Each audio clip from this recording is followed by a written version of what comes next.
ئەمڕۆ بە ئامادەبوونی جەنابی وەزیری ناوخۆ بە ئامادەبوونی هەموو قایمقامێتەکانی سنووری پارێزگای هەولێر زۆربەی بەڕێوەبەرە گشتیەکانی پەیوەندیدار و هەموو ئەو فەرمانگانەی کە پەیوەندیدارن لە پۆلیس و ئاسایش و کۆمەلگای حاجی ئۆمەران و ئەو لایەنانەی کە پێویست بوون لەم کۆبوونەوەی حاضر بن تایبەت بە بەرەنگاربوونەوەی نەخۆشی کۆرۆنا لەبەر ڕۆشنایی کۆبوونەوەی دوێنەی ئەنجومەنی وەزیرانی هەرێمی کوردستان کە ئێمە وەکو پارێزگارەکان بەشدار بووین و لەم کۆبوونەوەیە کۆمەڵێک بڕیار و ڕاستپاردە و تەوسیات دەرچوون و ئێمە ئەمڕۆ لەم کۆبوونەوەیە بە ئامادەبوونی ئەم لایەنە پەیوەندیدارانە جەختمان لە جێبەجێکردنی ئەم بڕیارانەی حکوومەتی هەرێمی کوردستان کردەوە بۆ خۆپارێزی لە ئەم نەخۆشیە. خۆشبەختانە بەپێی ئەوەی کە وەزارەتی تەندروستی و بەڕێوەبەرایەتی گشتی تەندروستی هەولێر تا ئەم لەحزەیەش پێڕاگەیاندوین هیچ حاڵەتێک لە سنووری پارێزگای هەولێر لە نەخۆشی کۆرۆنا ڕووی نەداوە و ئێمە هەموو ڕێکارێکی پێویستمان گرتۆتە بەر لە ڕێوشێنی پێویستی خۆپارێزی هەر لە سەر سنوورەکانەوە و لە ناو بازار و لە ڕێنمایی پێویستی تەندروستی و دەستەبەرکردنی ئەو پێداویستیانەی بۆ ڕوبەڕووبوونەوەی ئەم نەخۆشیە پێویستن بۆ خۆپارێزی لەم نەخۆشیە پێویستن و ئینشاڵڵا دڵنیایی دەدەینە هاوڵاتیانی سنووری پارێزگای هەولێر. ئێمە لەگەڵ هەموو قایمقامێتەکان لەگەڵ بەڕێوەبەرایەتی گشتی تەندروستی لەگەڵ دام و دەستگا ئەمنیەکان لەگەڵ هەموو فەرمانگەکانی تری حکوومەتی هەرێمی کوردستان لە سنووری پارێزگای هەولێر هەموو ڕێکارێکی پێویستی خۆپارێزی دەگرینەبەر بۆ ئەوەی بتوانین تەندروستی گشتی لە شارەکەمان بپارێزین و دڵنیایش دەدەینە هاوڵاتیانی شارەکەمان بۆ کۆنتڕۆلکردنی بازار و ڕێگەگرتن لە خەڵکی مستەغل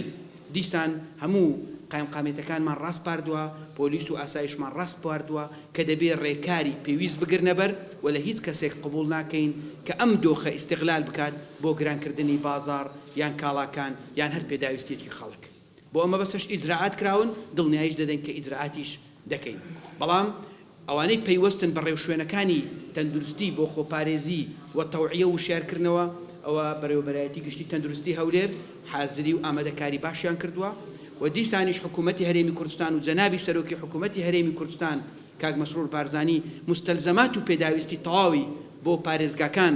دەستەبەر کرد لە کۆبوونەوەی دوێنێ و هەر ئەمڕۆ دەست کرا بە دابینکردنی بۆ ئەوەی پێویستە بیکەین بۆ ئەوەی ئەم نەخۆشیە بە دوور بێ ئینشاءڵڵا لە کوردستان. و دیسان تەکید دەکەمەوە دڵنیایی دەدەینە هاوڵاتیان ئەو ڕێکارانەی گیراونەتە بەر لە تعتیلکردنی ناوەندەکانی خوێندن و ئەمانە بۆ خۆپارێزیە و بۆیە هیوادارین کە هاوڵاتیانی سنووری شارەکەمان تووشی دڵاوکێ نەبن و ئینشاءڵڵا ئێمە داواشیان لێ دەکەین هەموو لایەک هاوکاری یەکتر بکەین و بەیەکەوە لە ناوەندەکانی دینی لە ناوەندەکانی پەروەردەیی لە ناوەندەکانی تری ڕۆشنبیری بۆ تەوعیە بۆ وشارکردنەوە هەموو بەیەکەوە هاوکار بین و ئەو ماوەیە ئێمە لە پارێزگای هەولێر هەموو مناسەبەتەکانی نەورۆزمان ڕاگرت و دیسانیش لەوانەیە لە داهاتوو مامۆستایانی ئاینی ڕێوشوێنی و گوتاری پێویستیان هەبی لەسەر خۆپارێزی لە هەر شوێنێک کە تەجەموعات و کۆبوونەوە و خڕبوونەوەی تێدا بێ و هیوادارم هەموو لایەک هاوکارمان بێت کە بەیەکەوە بتوانین شارەکەمان بە سەلامەتی و بە تەندروستێکی باش بێڵینەوە و زۆر سوپاس بۆ ئێوە.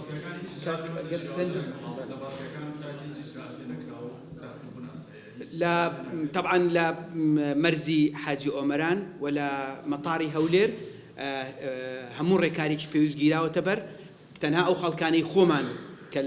بۆ نمونە بە سەردان چووبوون و ئێران بۆیان هەیە داخل ببن ئەوانیش کەرەنتینە دەکرێن بۆ ماوەی 14 ڕۆژ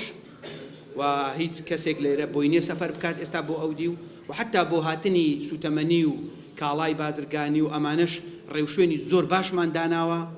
و ناهێڵین هیچ بەریەککەوتنێک لە بینی ئەو کەسانی ئێرانی کە دێن لەگەڵ ئەوانەی ئێمە ڕووبدات بۆ ئەمەش لەم کۆبوونەوەی قەراری زۆر باشمان وەرگرت بەنسبەت بازگەی لەگەڵ عێراقیش ئەمڕۆ لەم کۆبوونەوەیە ڕێکاری پێویستمان گرتوتە بەر و کارێکی وا دەکەین کە سەلامەتی خەڵک بپارێزین و لەو ماوەیەش ئێستا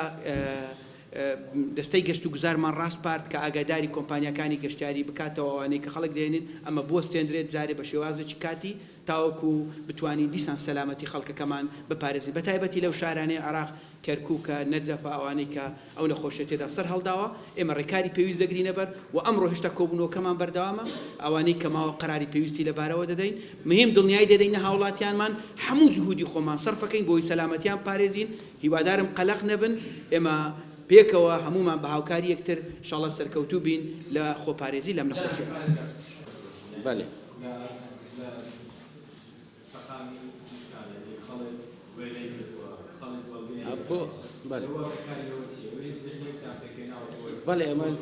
بەڵێ ئەمە لەلای لە بەڕێوەبەرایەتی گشتی تەندروستی هەولێر بەشی پشکنین و بە دوواداچوونمان هەیە کەوا بە هاریکاری لەگەڵ بە هاریکاری و هەماهەنگی لەگەڵ قایمقامیەتی هەولێر تیمەکانمان دەردەچن و لەڕێی ئەو کەسانی یان هاوڵاتیانەی کەوا پەیوەندیمان پێ دەکەن و یان زانیاریمان هەیە دەربارەی ئەو شوێنانەی کەوا سەرپێچیان کردو و نرخەکانیان گران کردووانە گشت ڕێکارێکی یاساییان لەسەر